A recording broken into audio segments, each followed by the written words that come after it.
নমস্কার, আমি মিঠু। মিঠুর ঘর কন্যায় সবাইকে স্বাগত, সবাইকে সুপ্রভাত জানিয়ে নতুন একটা ব্লগ নিয়ে দেখো সকাল সকাল চলে আসলাম। এইভাবে সকালটা শুরু করতে পারলে আমার ভীষণ ভালো লাগে। প্রত্যেক দিনই ভাবি এভাবেই সকালটা শুরু করব, কিন্তু প্রত্যেক দিন কি হয় বলো তো, যেদিনকে একটু দেরি হয়ে যায়, তাড়াহুড়ো থাকে, ছেলের টিফিন দিতে হবে, সেদিনকে পারি না। তা আজকে সকালটা বেশ সুন্দরভাবেই গুছিয়ে গাছিয়ে শুরু করলাম। তারপর চাটা করে চা খেয়ে নিয়ে এই ঘরে চলে আসলাম। ওর বাবা তো মিলেট করেই রেখেছিল ছেলের জন্য, আর রাত্রে আমি বলেই রেখেছিলাম আমার জন্য মিলেটটা ভিজিও না, কারণ আমি সকালবেলা মিলেট খাবো না, কয়েকদিন ধরে খাচ্ছিও না, খেতে ভালো লাগছে না। তারপর ছেলের জন্য মিলেট করা আছে, কিন্তু আজকে আর আমি কিছু জিজ্ঞাসা করিনি খাবি কি না খাবি। আজকে ছেলের স্কুল ছুটি আছে, মানে যাবে না, অনেক প্রজেক্টের কাজ রয়েছে, জমে রয়েছে, সেটা কমপ্লিট করতে পারছে না। তা আমি আর জিজ্ঞাসাও করিনি যে মিলেট খাবি না পরোটা খাবি, আমি আর জিজ্ঞাসা করিনি। আমি আমার মতন করে পরোটা ভেজে পরোটার আলু ভাজা করছি সকালবেলা। এবার সফলা তেলটাই আমরা খাই, তেলটা ফুরিয়ে গেছে, তা ভাবলাম মাঝে মাঝে যেদিনকে পরোটা খাচ্ছি ঘিয়ে ভেজেই খাচ্ছি। ঠিক আছে, আমরা তো আর একেবারে প্রত্যেক দিন খাচ্ছি না, বা একেবারে চুপচুপে ঘিয়ে ভাজাও খাচ্ছি না, অল্প অল্প করে খেলে অসুবিধা হয় না, বরং ঘি শরীরের জন্যও কিন্তু ভালো। ওইদিকে আলু ভাজাটা বসিয়ে দিয়েছি, তারপর পরোটাগুলো সব বেলে নিয়ে খুব অল্প তেলে করলেই কিন্তু হয়ে যায়, কিন্তু খেতে ভালো লাগে। ওই অল্প অল্প করে দিয়ে ওপর তুমি একটার পর একটা পরোটা দাও, তারপরে এপিট ওপিট উল্টে কিন্তু হয়ে যায়, একেবারে চুপচুপে ঘি দেওয়ার দরকার পড়ে না, বা তেল দেওয়ারও দরকার পড়ে না।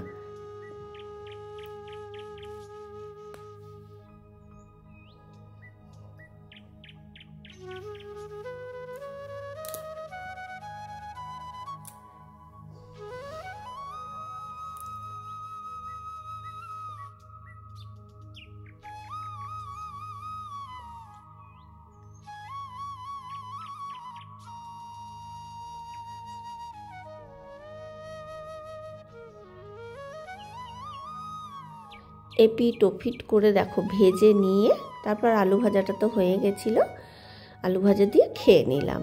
একটা বেশিই আছে করা, 5টা হয়ে, মানে আটাটা মেখেছিলাম 5টা হয়েছিল, তা একটা ভেজে রেখেছি। ও সন্ধ্যেবেলায় আমি ছেলেকে জিজ্ঞাসা করলাম 3টে দেবো, বললো না।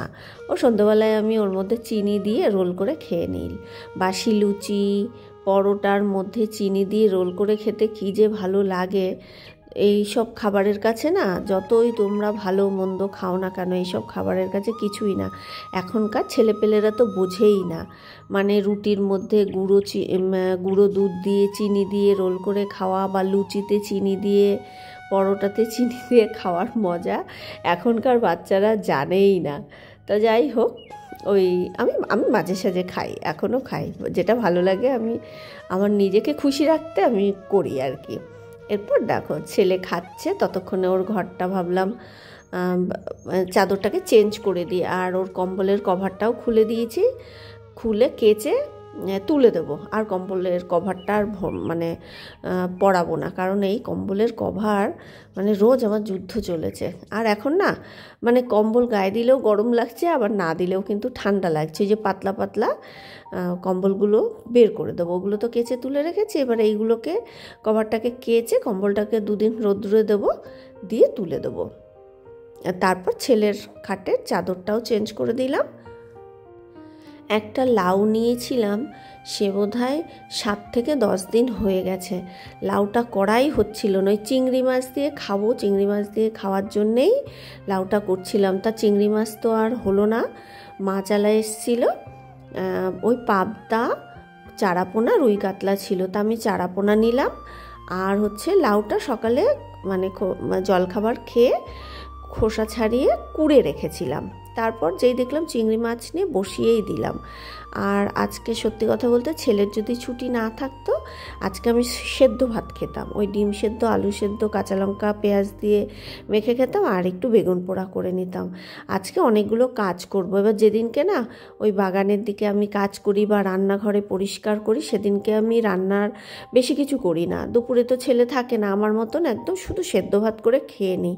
তাহলে আমি অনেকটা সময় রান্না করতে গেলে অনেকটা সময় চলে যায়, যার ফলে এই পরিষ্কার করতে গেলে না অনেক দেরি লাগে। থাকে। তা যাই হোক, ছেলের ছুটি বলেই মাছ নিয়েছিলাম, মাছটাকে বড়ি দিয়ে ঝাল করেছিলাম। এবার মাছের ছবিটা না তোলা হয়নি, কারণ ফোনটা ডিসচার্জ হয়ে গেছিলো। কালকে রাত্রে আমি চার্জ দিতে ভুলে গেছিলাম, ঘুম পেয়ে গেছিলো, শুয়ে পড়েছিলাম। এবার পরে দেখছি মাছের ঝোলের ছবিটাই তুলিনি, ওই লাউ ঘন্ট আর মাছের ঝোল করেছি, করে ভাত করে টেবিলের উপর রেখে দিলাম। আর কড়াইটা, মাছের ঝোলের কড়াইটা গরম বলে আর এখান থেকে সরাইনি। আজকে রান্নাঘরটাকে পরিষ্কার করব। রান্নাঘর 2 দিন বাদে বাদে করলেই ভালো হয়, তা আমি অত তো সময় পাই না, এবার একটু গ্যাপ হয়ে যায়, কিন্তু সময় লাগে জানো তো। মানে এই কাজগুলো করতে তোমার যদি কোনো মানে টাইমের ব্যাপার না থাকে, কাজটা মন দিয়ে করা যায় এবং সুন্দরভাবে করা যায়। তা যেহেতু আজকে ছেলেকে বলেছি, ঠাকুর বাসন মেজে রেখেছি, ফুল তুলে রেখেছি, পুজোটা দিবি, আমার কিন্তু দেরি হবে। তা ছেলে পুজো দিয়ে দেবে। এরপর সবজিওয়ালা কাকু গেল। এবার সবজিওয়ালা কাকু না এত তাড়াতাড়ি আসে না, কিন্তু উনি এই দিক থেকে যায় না, উনি ফেরার পথে আমাদের দিক থেকে আসেন। এবার দেখি প্যাক করেই যাচ্ছে, কাছে গেলাম। এবার কালকে উনি প্রচুর সবজি তুলেছিলেন, এবার সব সবজি কালকে বিক্রি হয়নি। এবার আমার ওই আজকে তাড়াতাড়ি বিক্রি করে উনি ফিরে যাচ্ছে বাড়িতে। আজকে কোনো সবজিই তোলেন, এগুলো সব কালকের সবজি। এবার উনি কমেও দিয়ে দিলেন, মোচাটা নিলেন উনি 15 টাকা, আচ্ছা বেগুন 30 টাকা কিলো, তারপর বিনস 520 টাকা, মটরশুঁটিও 520 টাকা নিয়েছেন, বিট 520 টাকা নিয়েছেন, কুমড়ো 650 গ্রাম ছিল, কতজন নিলেন 15 না 20 না 25 টাকা, যাই হোক অনেক সবজি নিলাম। নিয়ে উনি বললেন যে মানে অল্প অল্প সবজি আছে তো, বললো আমি বিক্রি করতে করতে আজকে ফিরে যাব, নাহলে কাকু এই এত তাড়াতাড়ি আসেন না, ওনার ফিরতে ফিরতে একটু দেরি হয়ে যায়। তা সবজিগুলোকে গুছিয়ে রাখি, নাহলে এই যে রান্নাঘরে মোছামুছির কাজ করলে না পাটা লেগে যাবে সবজির মধ্যে। তা প্যাকেট করে আমি সব ফ্রিজে তুলে রাখছি, নাহলে ফ্রিজে তুলি না, আবার একটু হালকা হালকা গরম পড়ছে তো।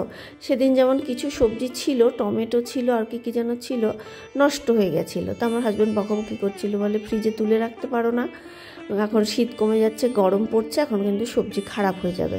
তা আমি যে কারণে ফ্রিজে ভরে আসলাম প্যাকেট করে। এবার রান্নাঘরের ভেতর থেকে সব বের করব না, আজকে বাইরের দিক থেকে কলিং দিয়ে করি, এরপরে একদিন ভেতর থেকে সব জিনিসপত্র নামিয়ে ওটা অন্য দিন করবো। একদিনে যদি ওটা করতে যাই তা আমার বোধহয় মানে কি বলবো, 2-3 ঘন্টাও কোনো সময়ের আর কি অভাব পড়ে যাবে, 2 ঘন্টা ধরে করলেও।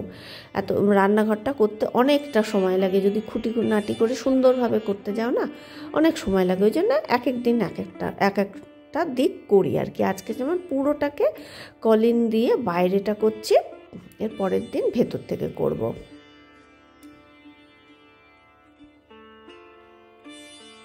এই ব্লগটা কিন্তু শুক্রবারের ব্লগ, মানে যেদিনকে ভ্যালেন্টাইন্স ডে ছিল।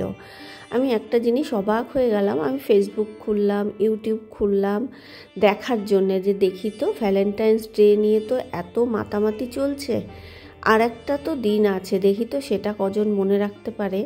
বিশ্বাস করো, আমি সিভিলিয়ানদের কথা বাদ দিলাম, যারা ডিফেন্সে আছে তাদের মধ্যেও কিন্তু খুব সামান্য কিছু মানুষ হয়তো মনে রেখেছে।